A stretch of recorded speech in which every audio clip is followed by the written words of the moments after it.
My dear friends, today we see in the Gospel the disciples of John the Baptist and the Pharisees are upset with Jesus' disciples not fasting. Fasting was one of the important, and now also in our Catholic faith also, in the Christian faith also, fasting is very important practice in the church, and as well at that time during the Jews, in the practice of the Jews, along with almsgiving and prayer. So you see, fasting was very traditionally Jewish observance, and every Jew had to observe it. Some did it for change in their lives, change in their hearts, changing them from their sinful life, and sometimes some did only for the sake of fear and all.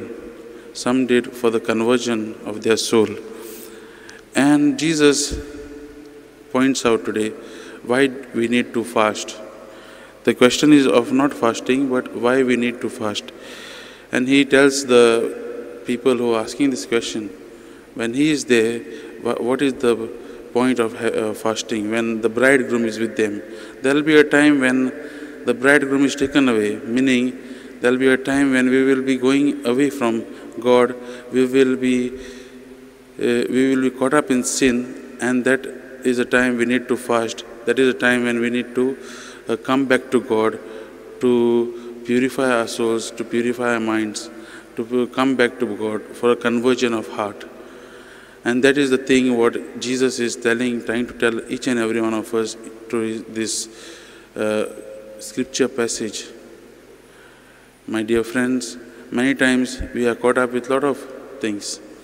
We have lost the real essence of what it means to do fasting. Sometimes we fast now, if you go to see, we fast for maybe we want to do some exercise, or maybe you want to lose or gain weight, okay? But we have lost the meaning of what it means. Sometimes we have become like that story in the Bible of the Pharisee and the tax collector. The tax collector is very happy because he fasts. The Pharisee is very happy because he fasts twice a week. And we see there that in that story, he has lost. There is no God in the center of his prayer life. There is no God in the center of his fasting. My dear friends, Jesus is asking us to do this, to follow him. Only when he is there, we don't have to fast.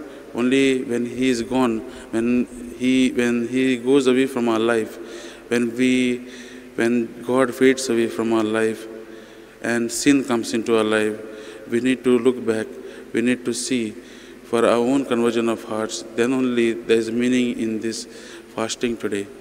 So as we are praying today, and as we'll be sitting for our prayers at home, let us ask God this grace, the grace to really know him better, a grace to come closer to him, a grace to be with him and to experience him.